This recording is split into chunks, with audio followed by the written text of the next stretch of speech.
10 വയസ്സുകാരായ അനാമിക കണ്ണീർ തുടച്ചുകൊണ്ട് റൂമിൽ ഒരു കോണിലിരുന്നു. ചുറ്റും ബഹളങ്ങളും ആളുകളും എല്ലാം ഉണ്ടായിരുന്നു. എന്നാലും അവൾ ആ വീട്ടിൽ തനിച്ചായിരുന്നു.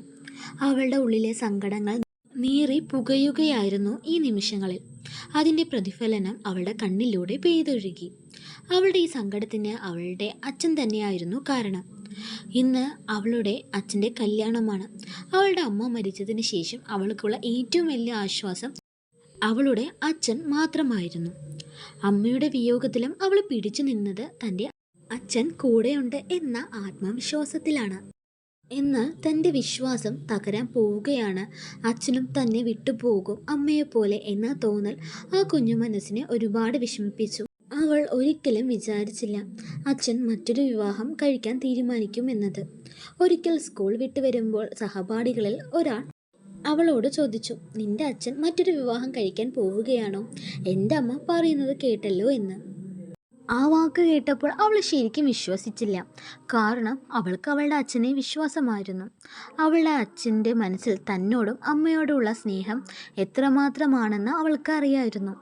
ആ സ്നേഹം കണ്ട് അനുഭവിച്ച് വളർന്നവൾക്ക് അത് വിശ്വസിക്കാനായില്ല.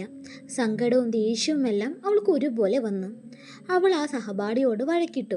എൻ്റെ അച്ഛനെ പറ്റി അനാവശ്യം പറയരുത് എന്നൊക്കെ പറഞ്ഞു. എന്നാൽ കുറച്ച് ദിവസങ്ങൾക്ക് ശേഷം അവളുടെ മനസ്സിലെ ധാരണകളെല്ലാം തെറ്റാണെന്ന് അവൾക്ക് മനസ്സിലായി. വീട്ടിലേക്ക് വന്ന ഒരമ്മാവൻ അച്ഛനോട് വിവാഹ ദിവസത്തെപ്പറ്റി പറയുന്നത് അവൾ കേട്ടു. അവൾ ശരിക്കും വിറങ്ങലടിച്ചു പോയി. അവളുടെ ദേഹം തളരാൻ തുടങ്ങി. അച്ഛൻ മറ്റൊരു വിവാഹം കഴിച്ചാൽ താൻ അവർക്കിടയിൽ ഒരു ഭാരമാകും, തന്നെ ആരും സ്നേഹിക്കില്ല, അച്ഛൻ തന്നിൽ നിന്ന് ദൂരേക്ക് പോകും എന്നതായിരുന്നു അവളുടെ മനസ്സിലെ ചിന്ത. ഈ കുഞ്ഞു മനസ്സിലെ ചിന്തകളെ ചിലർ അവരുടെ കുനിഷ്ടും കുഞ്ഞായ്മയും പരത്താനായി ആളി കത്തിച്ചു. അവൾ അവളുടെ അച്ഛനോട് കരഞ്ഞു പറഞ്ഞു, അച്ഛാ, മറ്റൊരു വിവാഹം കഴിക്കല്ലേ. എൻ്റെ അമ്മയുടെ സ്ഥാനത്ത് വേറെ ആരും വരുന്നത് എനിക്കിഷ്ടമല്ല. മറ്റാരെയും ഇങ്ങോട്ട് കൊണ്ടുവരല്ലേ എന്ന്. അതിനു മറുപടിയായി അവളുടെ അച്ഛൻ അവളെ ദയനീയമായൊന്ന് നോക്കി. താൻ പറഞ്ഞ കാര്യം ഒരിക്കലും നടക്കില്ല എന്ന്, അമ്മയുടെ സ്ഥാനത്ത് മറ്റൊരാൾ വരും എന്നും തൻ്റെ അച്ഛനിൽ നിന്ന് തന്നെ അകറ്റുമെന്നും അവൾക്ക് മനസ്സിലായി അച്ഛൻ്റെ ആ നോട്ടത്തിൽ നിന്ന്. ആ മനസ്സിലാക്കൽ അവളെ തകർത്തു കളഞ്ഞു. അവളുടെ ചുണ്ടിലെ പുഞ്ചിരി മായ്ച്ചു. ഓരോ നിമിഷവും അവളുടെ മനസ്സിൽ സങ്കടങ്ങൾ തിങ്ങിക്കൂടുകയായിരുന്നു. അവൾ അവളുടെ അച്ഛനമ്മമാരോടൊപ്പം ഉണ്ടായ നല്ല നിമിഷങ്ങളെ കുറിച്ച് ഓർത്തുകൊണ്ട് ആ കല്യാണ വീട്ടിൽ ഇരിക്കുകയാണ്. അവൾക്ക് ചുറ്റും കല്യാണത്തിൻ്റെ തയ്യാറെടുപ്പുകളുടെ ബഹളമാണ്.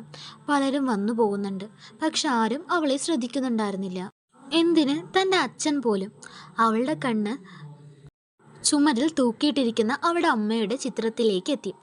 ആ ചിത്രം കാണുന്തോറും അവളുടെ കണ്ണിൽ നീർക്കുമിളകൾ വന്ന് മൂടി. അമ്മ എന്തിനെന്നെ വിട്ടുപോയി?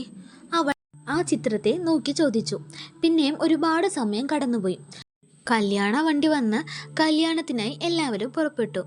കല്യാണത്തിന് പോകുമ്പോൾ പോലും അവളെ ആരും കൂട്ടിയില്ല. എന്തുകൊണ്ടു? അവർക്കെല്ലാം അവൾ ഒരു ഭാരമായി മാറിയെന്ന് അവൾക്ക് തോന്നി. അവർ പുറപ്പെട്ട് 1-2 മണിക്കൂറിന് ശേഷം അവർ തിരിച്ചെത്തി. അവൾ വണ്ടി സൗണ്ട് കേട്ട് അവർ എത്തി എന്നറിഞ്ഞതും റൂമിലെ ജനലിലൂടെ പുറത്തേക്ക് നോക്കിയപ്പോൾ കണ്ട കാഴ്ച അവളുടെ കണ്ണിനെ കൂടുതൽ ഈറനണിയിച്ചു. വെള്ള മുണ്ടും വെള്ള ഷർട്ടും ഇട്ട് കഴുത്തിൽ തുളസിമാല അണിഞ്ഞ് തൻ്റെ അച്ഛൻ നിൽക്കുന്നു. അച്ഛൻ്റെ കൂടെ ഒരു ചുവന്ന പട്ടുസാരിയിൽ അധികം സ്വർണ്ണാഭരണങ്ങൾ ഒന്നുമില്ലാതെ അച്ഛൻ കെട്ടിയ താലിയും തുളസിമാലയുമായും ഒരു സ്ത്രീ വന്നിരിക്കുന്നു. അതി തൻ്റെ രണ്ടാനമ്മ. അവരെ കാണുന്തോറും പറഞ്ഞറിഞ്ഞ രണ്ടാനമ്മയുടെ ക്രൂരതകളെല്ലാം അവളുടെ മനസ്സിലൂടെ കടന്നുപോയി. ആ സ്ത്രീയെ കാണുന്തോറും ഇനി തൻ്റെ ജീവിതം എന്താകുമെന്നറിയാതെ ആ കുഞ്ഞു മനസ്സ് പിടഞ്ഞു. അവൾ ജനലിലൂടെ നോക്കുന്നത് ആ കല്യാണ പെണ്ണും കണ്ടിരുന്നു. ഒരു നിമിഷം അവർ രണ്ടാളുടെയും കണ്ണുകൾ തമ്മിൽ ഉടക്കി. ആ കണ്ണുകൾ തമ്മിൽ പരസ്പരം എന്തൊക്കെയോ സംസാരിക്കുന്നുണ്ടായിരുന്നു. അതിൽ പ്രധാനപ്പെട്ടത് നീ എനിക്ക് ആരാണെന്ന ചോദ്യമായിരുന്നു.